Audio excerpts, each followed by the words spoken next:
Anti-héroïne et personnage principal de la série des films Kara no Kyoukai, Shiki Ryogi est une jeune fille possédant la perception mystique des yeux de la mort. Travaillant pour l'agence Garan Nodu dans des cas paranormaux, je vais maintenant vous raconter son histoire de sa naissance jusqu'à son mariage avec Kokuto.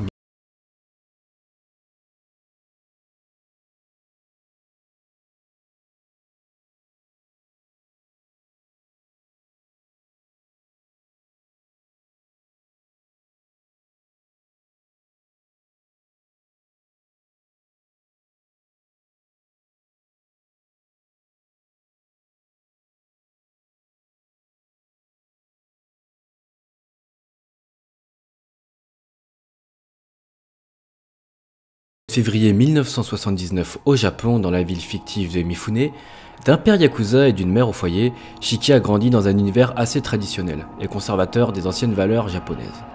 Elle a d'ailleurs un grand frère du nom de Kaname. Les Ryugi, avant de se lancer dans des activités mafieuses, étaient une des plus vieilles familles chasseuses de démons du Japon. Mais au vu de leur génétique, la lignée ayant du mal à stabiliser ses pouvoirs, elle s'est vue décliner petit à petit au fil du temps. Être né chez les Ryugi signifie avoir une double personnalité pour avoir de meilleures compétences au combat. Son frère ne l'ayant jamais manifesté, ce sera Shiki qui recevra le don. Devenant dès son plus jeune âge, les espoirs de sa famille, choisi comme prochain successeur de sa famille, son père commença très tôt son apprentissage aux arts martiaux et au katana. Dès l'âge de conscience, Shiki sera confronté à la réalité avec son grand-père sur son lit de mort. Ce dernier étant devenu fou à cause de son autre personnalité qui lui fit devenir une bête sanguinaire, il lui raconta qu'on ne peut tuer vraiment dans sa vie qu'une seule fois. Dès le premier meurtre, l'homme perd toute humanité et s'engrange dans la spirale du désespoir en vivant avec le poids de ses péchés jusqu'à sa propre mort. Shiki apprendra à apprécier le poids de la mort, la notion de donner la mort à autrui et les responsabilités qui l'encombrent. Son grand-père la quittera en espérant qu'elle aura une mort plus paisible que la sienne. En 1995, Shiki a maintenant 16 ans. Elle doit se former aux valeurs et aux mœurs traditionnelles que sa famille lui impose et qu'elle entretient avec ses futurs successeurs. Shiki, vivant dans un manoir japonais traditionnel, elle recevra des leçons de harpe japonaise, de composition florale, de calligraphie japonaise, de jujitsu et de danse folklorique, ainsi que des cours de cuisine comme hobby. Ce sera en mars 1995, par une nuit enneigée, qu'elle fera la rencontre de Kokuto Mikia pour la première fois dans les hauteurs de Mifune, marquant ainsi le début de leurs histoires. Plus tard, au mois d'avril, lors de la rentrée des classes, Mikia retrouvera Shiki vêtue d'un kimono, mais cette dernière ne se souviendra pas d'avoir rencontré auparavant. À la fin des vacances d'été de septembre, Shiki sera mêlée au premier meurtre en série de Mifune, se retrouvant sans le savoir dans une ruelle sombre avec un cadavre mutilé à ses pieds, prenant un plaisir morbide à utiliser le sang de la victime comme un rouge à lèvres. De retour au lycée, un nouveau trimestre commence. Mikia insiste pour que Shiki soit un peu plus vêtue que d'un kimono à son quotidien. Elle fera donc l'achat d'une veste en cuir rouge avec de la fourrure blanche autour du col. Vers le début de l'automne, Shiki et Mikia auront leur première discussion assez vague au sujet d'un meurtre survenu récemment dans la ruelle où Shiki se trouvait sans le savoir. Cette dernière lui fera savoir son dégoût de ce genre de discussion à l'heure du repas. Dans le même mois, plusieurs meurtres au nombre de 4 seront commis, tout aussi brutaux les uns que les autres. De ces faits, la police établit un couvre-feu pour la population et notamment les étudiants, en supprimant les activités extrascolaires après les cours. Shiki sera d'ailleurs privée de ses balades nocturnes à cause du couvre-feu qu'elle appréciait faire en solitaire. Dans la soirée, Mikia apprend par son cousin enquêteur Daisuke que le tueur pourrait être du même lycée que le sien, du fait que l'on ait retrouvé un bouton de manchette du même établissement sur l'une des scènes de crime. En ajoutant même que l'une des victimes a réussi à griffer à l'avant-bras son assassin, ce qui le lendemain correspond étrangement à la blessure à l'avant-bras que Shiki a, mais Mikia ne veut pas y croire. Dans la famille Ryugi, plus particulièrement chez les hommes, une double personnalité naît octroyant à son possesseur de meilleures capacités. Kaname, le frère de Shiki, n'ayant jamais vu sa deuxième personnalité se manifester, fut inapte à remplir le rôle de successeur au chef de la famille Ryugi. Shiki sera d'ailleurs conçue dans ce but précis, être la successrice de la famille Ryugi. Les jours qui suivront, la personnalité homme de Shiki organisera un rendez-vous avec Mikia.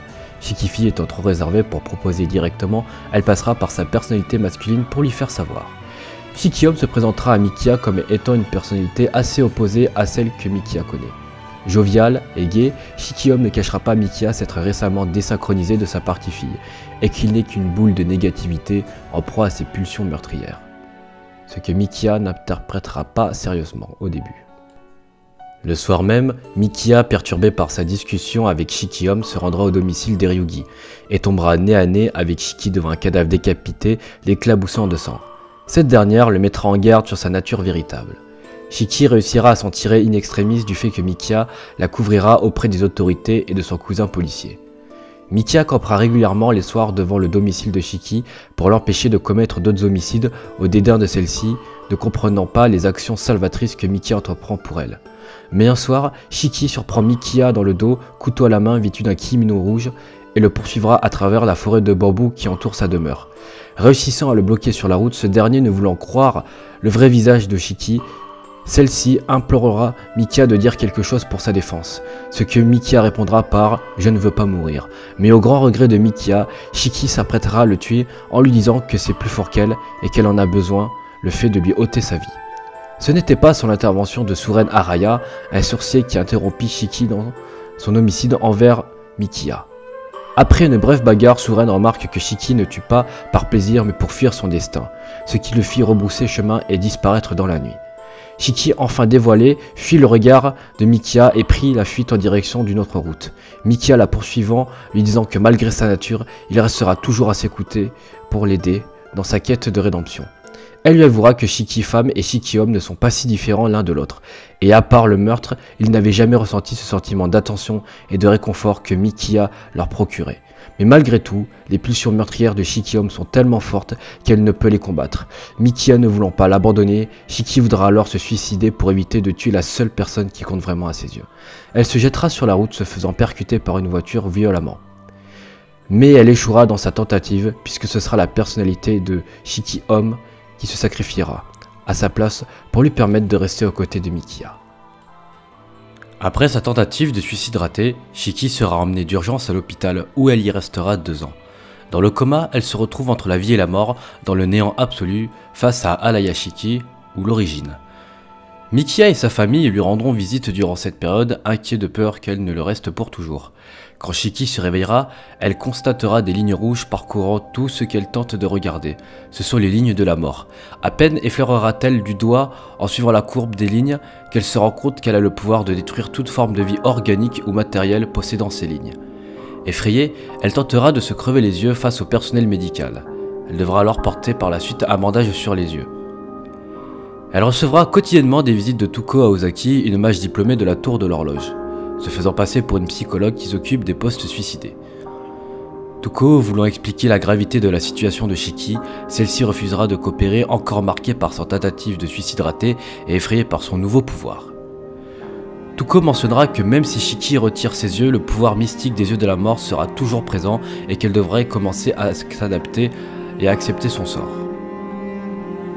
Dans la nuit, des esprits qui errent dans l'hôpital tenteront d'agresser Shiki dans son sommeil maintenant qu'elle peut les percevoir grâce à son pouvoir. Tuko lui expliquera que ce sera son quotidien si elle n'apprend pas à accepter son pouvoir et que bientôt les esprits useront de d'autres moyens pour tenter de la posséder. Elle érigera une barrière avec une rune mais les esprits s'empareront d'un cadavre à l'hôpital et traverseront la rune. Shiki voulant toujours mourir se laissera faire au début mais se souviendra des paroles de Tuko qui étaient que Shiki, homme, s'était en fait sacrifié pour que Shiki fille puisse vivre, aux côtés de Mikia. Dans un élan de combativité, elle tentera de combattre son assaillant et finira par passer par la fenêtre, se retrouvant nez à nez avec Tuko qui l'attendait en dehors de l'hôpital. L'esprit résistant aux flammes de Tuko, c'est Shiki, avec ses yeux guéris, qui lui tiendra tête en utilisant les lignes de la mort et en l'achevant avant que ce dernier ne tente de la posséder en brisant les lignes de vie de l'esprit. Tuko proposera alors à Shiki de l'aider à utiliser son pouvoir en travaillant pour elle, en échange de quoi Shiki calmera ses pulsions meurtrières en assassinant les cibles que Tuko lui confiera. Par la suite, l'agence Garanudu où travaille Shiki est contactée par le chef du clan Asagami. Dans une histoire de disparu, Shiki va devoir retrouver et tuer sa belle-fille qui aurait manifesté des yeux mystiques et s'en serait servi pour assassiner des délinquants qui l'avaient agressé dans tous les sens du terme. Après plusieurs coïncidences, Shiki rencontrera Fujino Asagami au café Anerbe en compagnie de Asaka Kokuto, la sœur de Mikia. Les deux se dévisageront mais Shiki ne la soupçonnera pas de suite du fait de l'absence d'envie de meurtre dans ses yeux, mais Fujino gardera un goût amer de cette rencontre. Dans la soirée, Shiki recroisera Fujino au vieux port en train de torturer un individu en lien avec ses agresseurs. Shiki désignera Fujino comme une meurtrière et une rivale du fait qu'elle possède toutes les deux des yeux de la mort et qu'elle ressent une soif de sang et de tuer. Fujino possédant d'ailleurs des yeux mystiques de télékinésie. Elles seront sur le point de se battre, mais Shiki s'apercevra que Fujino est insensible à la douleur et se retirera du combat, accusant Fujino indigne de se battre face à elle et du fait que Fujino tue pour fuir le manque de douleur et non par but légitime. Plus tard, Fujino se remémorera s'être pris un coup de batte et un coup de couteau dans le ventre, ce qui déclenchera une douleur intense en elle pour la première fois. Elle appellera le dernier survivant du gang de ses agresseurs aux côtés de Mikia pour le prévenir qu'elle va bientôt le retrouver et le tuer pour apaiser sa douleur. La nuit qui suivit, Fujino manquera de se faire percuter par un camion, mais sa douleur et de sa télékinésie s'affolera et tuera le camionneur avant qu'il ne la percute. Shiki décide de prendre les devants de l'affaire en partant en quête d'assassiner Fujino, au dédain de Mikia, lui qui voudrait la sauver. Fujino et Shiki se donneront rendez-vous sur le Broad Bridge de Mifune pour s'affronter. Fujino jubilant de tuer Shiki pour atténuer la douleur lorsqu'elle l'aura vaincu. Après un rude combat à l'extérieur, Fujino et Shiki se battront au parking intérieur du pont où Fujino réussira à broyer le bras gauche de Shiki. Mais Shiki peut désormais voir les lignes de rupture des attaques de Fujino à sa grande colère. Une fois Shiki sur le point de donner le coup de grâce à Fujino, celle-ci dans un sentiment de désespoir utilisera sa clairvoyance, une version destructrice de son pouvoir de télékinésie pour détruire le pont avec elle et Shiki dedans, Mikia et Tuko arrivant en voiture trop tard. Dans les décombres, Fujino agonisant à cause des dégâts subis par l'effondrement et de son combat avec Shiki, et de sa douleur intérieure, elle viendra à regretter sa vie d'avant, ne voulant maintenant que vivre pour aimer Mikia, qui l'avait aidé par le passé lorsqu'ils étaient tous les deux au lycée. Shiki la retrouvera et la poignardera. Une fois les secours et la police déboulant devant le pont en ruine, Shiki apparaîtra devant Mikia et Tuko, leur révélant que la douleur de Fujino était due à une grosse crise d'appendicite. Au lieu de la tuer froidement, Shiki sectionnera chirurgicalement grâce à ses yeux l'endroit où l'appendice devait être coupé, permettant à Fujino de vivre, mais non sans de brutales séquelles. Tuko annoncera à Shiki qu'elle lui remplacera son bras perdu par un bras artificiel magique pour qu'elle continue à vivre convenablement et qu'elle puisse continuer à travailler. Mikia, après s'être inquiétée si Shiki aurait repris ses mauvaises habitudes meurtrières avec son combat contre Fujino, voudra rester un peu plus longtemps à ses côtés, et surtout plus souvent. Shiki, quant à elle, avouera sur le ton de l'humour qu'elle ressent une petite attention meurtrière spéciale envers Mikia. En août 1998, Meruka Kuramitsu, un poseur de bombes, fait la rencontre de Shiki Ryugi avant l'un de ses attentats. De peur que Shiki révèle son identité, Meruka tentera de piéger Shiki. Meruka possède des yeux mystiques de prémonition. Son œil gauche permet de voir le chemin à prendre pour atteindre un tel objectif, et son œil droit permet de voir l'avenir. Après une course-poursuite jusqu'à dans un parking, Shiki détruit avec ses lignes de la mort l'œil droit de Meruka, changeant ainsi l'avenir où elle explosait avec une bombe de Meruka cachée sous une voiture. Elle constatera qu'après le combat que Meruka n'était âgé que de 14 ans. Dans une tentative d'espérer, Meruka tentera de se faire sauter avec Shiki, mais réussira à sortir in extremis en plus de Meruka lui laissant la vie sauve. Septembre 98, des suicides ont lieu vers les vieux HLM Fuju abandonnés. Mikia part enquêter seul mais revient inconscient en proie à une malédiction. Il se reposera à l'agence Geran-Nodu. Shiki, inquiète du cas de Mikia, partira en ronde vers les tours Fuju et apercevra flotter au sommet de celle-ci plusieurs fantômes. De retour à l'agence, Shiki s'aperçoit que le mal dont Mikia est victime est de plus en plus intense. De peur que Mikia soit tentée de se suicider par malédiction, un sentiment d'inquiétude l'envahit. Elle pourrait perdre celui qui compte tant à ses yeux. Dans un élan de combativité, elle court au tour Fuju pour constater directement un autre suicidé. Déterminée, elle gravit les étages de la tour et tombe nez à nez avec le chef des fantômes qui essaie de lui lancer une malédiction via son bras articulé, la forçant à s'auto-poignarder. Mais Shiki préfère se séparer de son bras artificiel, le sectionnant avec son poignard. De retour à l'agence avec un bras mutilé, Tuko sera vexé que Shiki ait déjà détruit son nouveau bras mais se dépêchera de lui en confectionner un nouveau. Cette fois, Shiki partira déterminé à tuer les fantômes des tueurs Fujo, anorak sur elle et couteau à la main. Après avoir été invité à se battre sur le toit, Shiki s'élance et tue une à une les fantômes qui protégeaient le chef des fantômes. Shiki réussira à faire plier le chef des fantômes, Kiri Fujo, une ancienne descendante d'une famille de chasseurs de démons, la tenant en joue violemment pour s'être attaquée à Mikia. Nous apprendrons après plus tard que Kiri, plus jeune, ayant perdu sa famille, fut clouée au lit par une maladie incurable pendant une petite décennie, enviant d'autres filles de pouvoir retrouver une vie normale. Elle rencontrera alors Tuko et lui expliquera qu'un homme est venu et lui a permis d'avoir le pouvoir de contrôler les autres depuis son lit d'hôpital dans leur rêve. Au final, Kiri sentant le poids des morts sur la conscience, elle décidera de se suicider en espérant rêver qu'elle vole dans le vide une dernière fois. La mort de Kiri dissipera la malédiction qui planera sur Mikiya et il se réveillera et aura l'impression d'avoir dormi depuis très longtemps. Shiki lui demandera de rester chez elle pour finir la glace qu'il lui avait achetée. Novembre 1998. Shiki fait la rencontre de Enju Tomoe, un jeune figure qui se faisait poursuivre par des voyous dont elle se débarrassera rapidement. Shiki remarque que Tomoe est totalement vide, et ce dernier prétend vouloir mourir parce qu'il est un assassin, ce que Shiki répond par un « elle aussi » avec humour. Tomoe demande à Shiki si elle peut l'héberger, ce qu'elle acceptera au grand étonnement de ce dernier.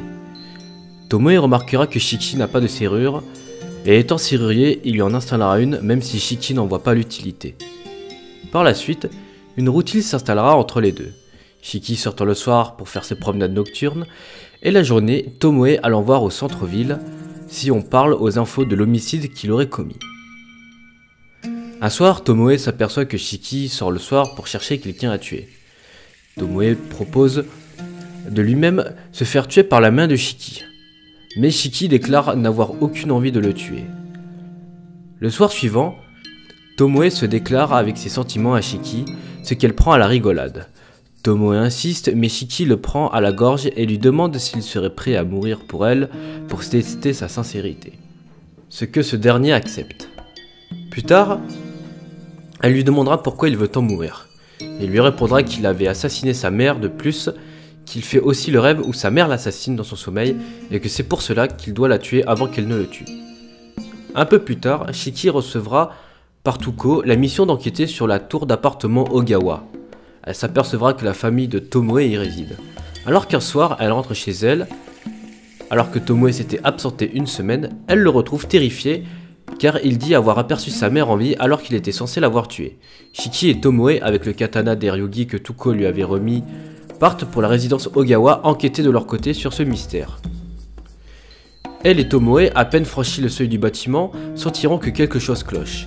Une fois dans l'appartement de Tomoe, ils assisteront comme par magie à la reconstitution de la mort de la famille de Tomoe.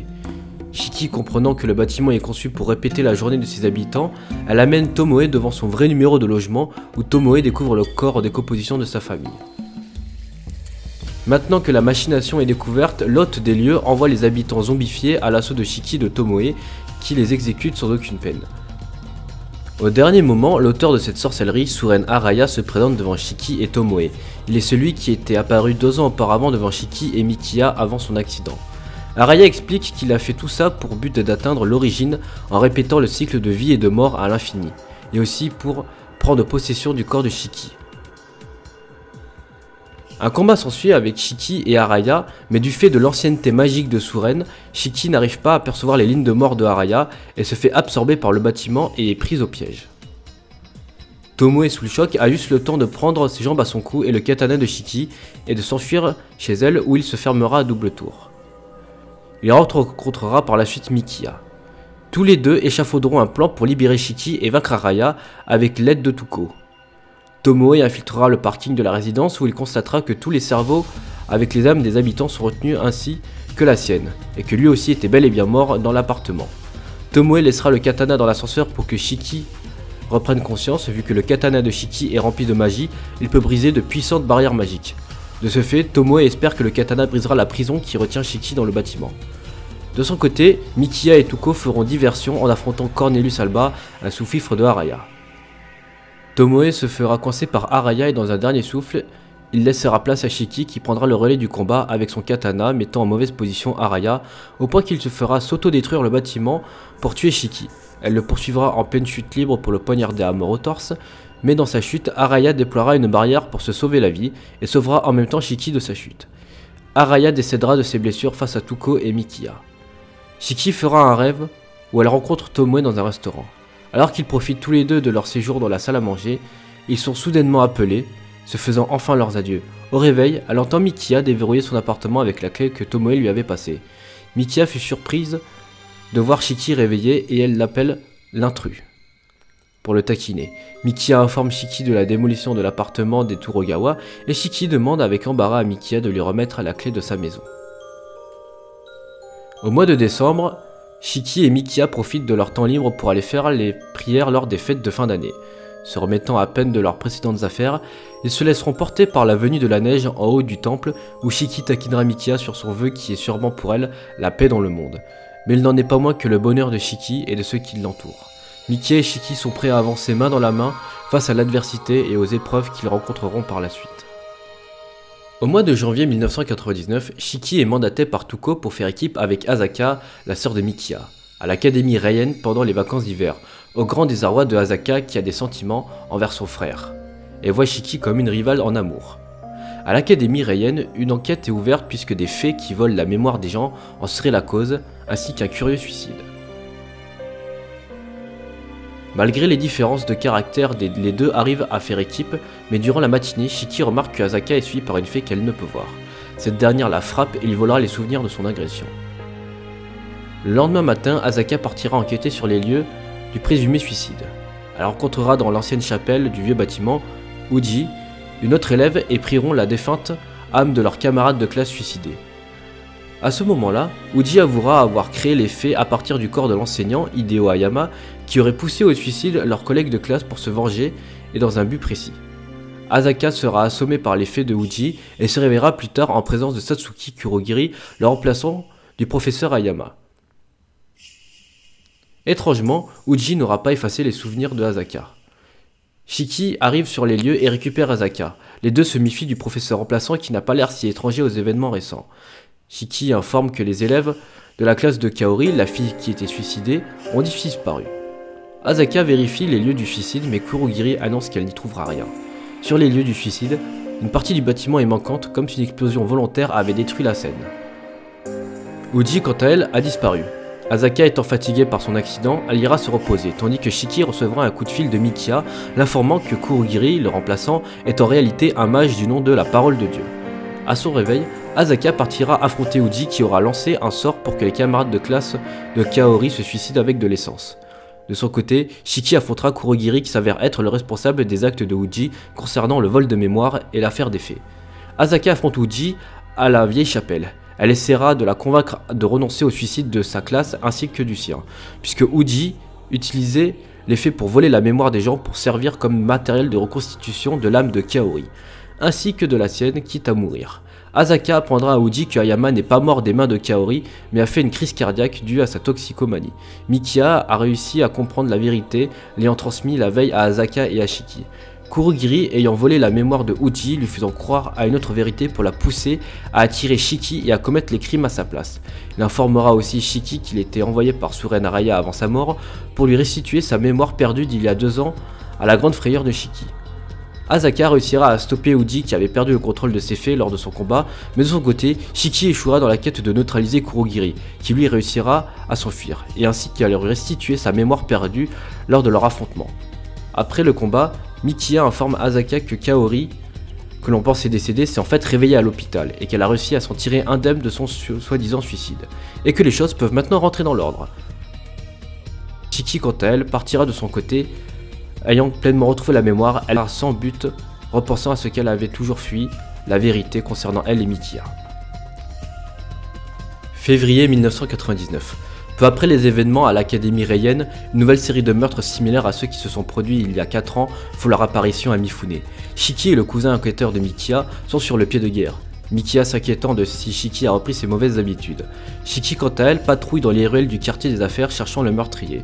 Plusieurs voyous en transe tenteront de l'attaquer mais se feront tuer par Shiki. Mikia de son côté enquêtera sur l'affaire de Shiki alors qu'elle lui avait interdit de fourrer son nez dedans.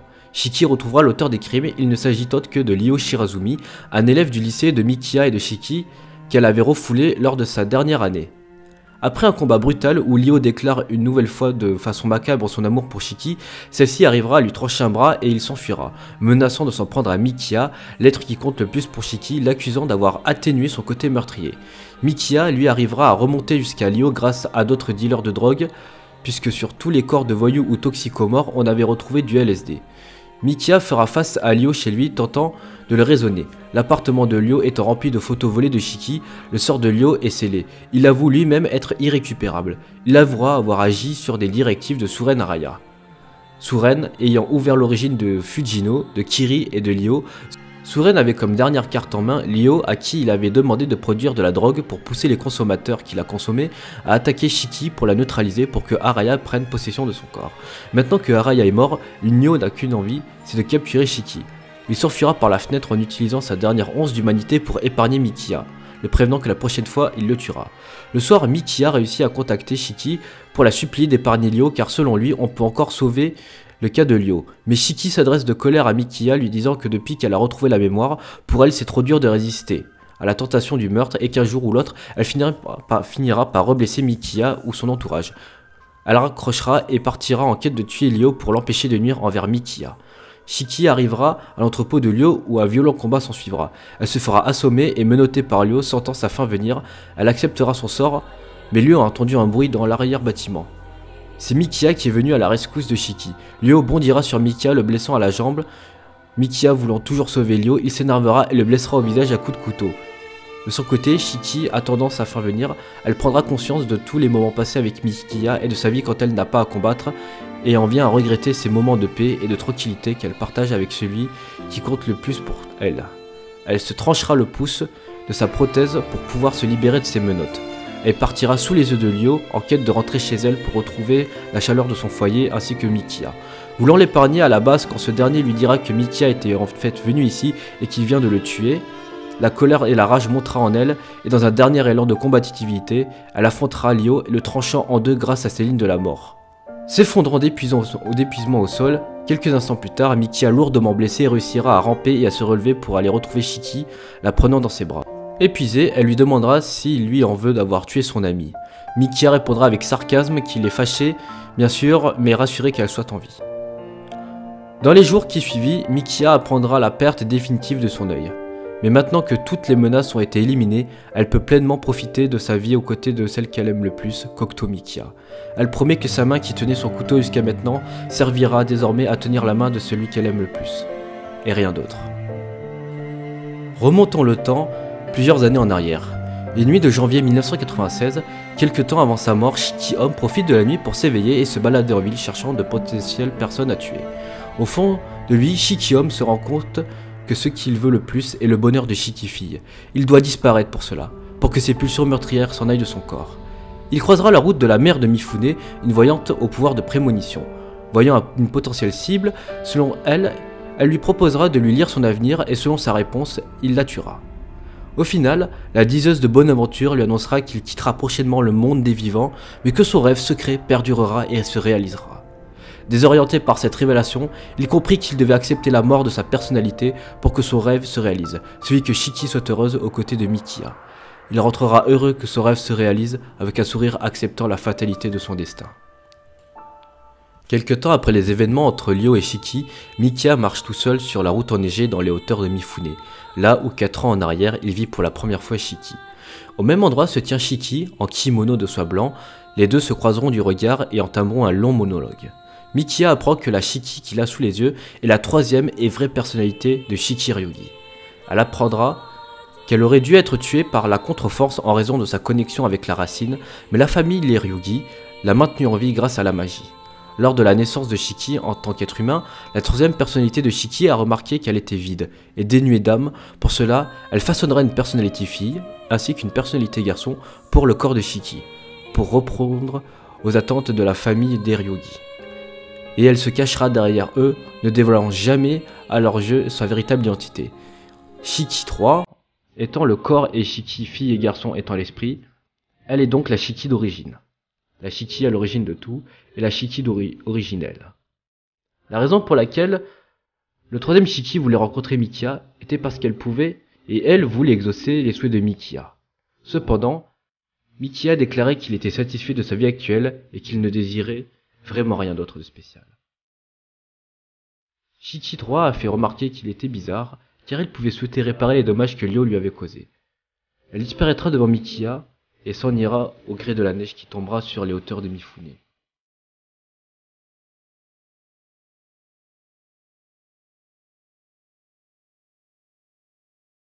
« 2010, une décennie après le combat final entre Shiki et Ryo, Shiki est maintenant âgée de 27 ans. Elle a repris la branche mafieuse de sa famille et y a eu une fille, Mana Ryugi, avec Cocteau Mikia, qui ne sera que peu évoquée. Elle embauchera Miruka, à qui elle aura épargné la vie 12 ans auparavant lors de leur combat au parking. Car Meruka, devant rembourser la dette qu'il a accumulée envers la famille Ryugi du fait qu'il faisait exploser des bâtiments appartenant au groupe Ryugi, il sera aussi très apprécié par Mana, qui le considérera comme un membre de sa famille à part entière. Au final, l'odyssée de Shiki arrive à son terme. Après moult combats, notre guerrière mérite du repos auprès de sa nouvelle vie de famille. A l'origine, ce n'était qu'une tueuse qui devait suivre ce que les destins lui avaient tracé avant même sa naissance. Il n'aura fallu que d'une personne pour bouleverser l'échiquier de sa vie pour la rendre plus belle. L'amour aura sauvé notre héroïne et notre héros aura sauvé celle en qui il aura toujours cru. Comme quoi, on a toujours le choix et que le paradis n'est pas aux cieux mais sur terre. Il suffit juste de le trouver et de rester à ses côtés. Et voilà tout le monde, cette vidéo est terminée, donc j'ai enfin réussi à la boucler au bout de 2-3 semaines, puisque j'avais quand même annoncé ça à la rentrée le 1er septembre. Donc je pensais pas que ça m'aurait pris autant de temps, parce qu'il a fallu que je remate tous les films, que je remate toutes les scènes, que je réécoute toutes les OST, que je refasse tous les montages, enfin... je crois que j'ai autant travaillé que comme la première fois où j'avais fait les résumés sur Fate, puisqu'en plus...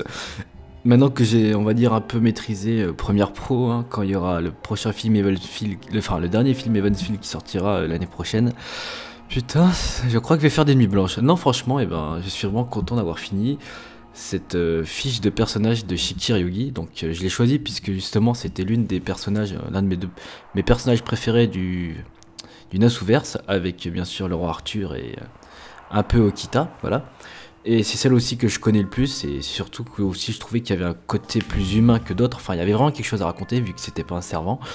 Voilà. Donc ça fera quand même 30 minutes de vidéo, et j'ai remarqué en même temps quand je faisais le montage que ça se rapprochait pas mal des résumés que je faisais sur Fate. C'est-à-dire que j'aime bien faire de l'anime, enfin mettre un petit paysage et des personnages en PNG un peu à la visual novel, un peu plus soft, et voilà. Donc je me suis pas attardé sur Mikia et sur Tuko et les personnages secondaires, puisque tout simplement le personnage ici c'était Shiki. J'ai bien sûr zappé des moments, on va dire, pas très importants. J'ai essayé de vraiment rester concentré sur Shiki et de pas trop m'étaler ailleurs. Si j'ai donné des infos après autour, c'était que c'était nécessaire, voilà. Et bien sûr j'ai essayé de mettre aucune photo de l'anime, puisque bien sûr c'est mieux de le voir soi-même. Et aussi j'ai évité de dire développer des choses qui, on va dire, sont plus dans les vidéos du Nasuverse que dans la fiche perso de Shiki, voilà. En tout cas, j'espère que ça vous aura plu, j'aurais passé beaucoup de temps, ça aurait été très long, on va dire assez éprouvant. Et voilà, j'espère que vous allez aimer, que on pourra prochainement faire une autre fiche perso, enfin pas tout de suite, hein, on va essayer quand même de trouver un bon perso à faire. Et je pense que le prochain, du coup, ça sera celui que tout le monde a fait le plus sur YouTube, ça sera le roi Arthur. Puisque aussi c'est celui que je connais le plus, voilà, après il n'y en aura pas d'autres. Hein. N'hésitez pas quand même à proposer dans les commentaires si un perso vous intéresse, ou si vous avez d'autres vidéos sur Fate, ou si vous avez des questions. Et si j'ai fait une erreur, n'hésitez pas à me reprendre, je vous répondrai en commentaire, puisque j'ai essayé, on va dire, d'arrondir les bords, je ne pouvais pas rentrer dans les détails, sinon la vidéo allait durer 1 heure. Sur ce, c'était Tizo, et on se retrouvera pour une prochaine vidéo sur du Nasuverse ou sur le manga anime. Sur ce, bonne soirée tout le monde.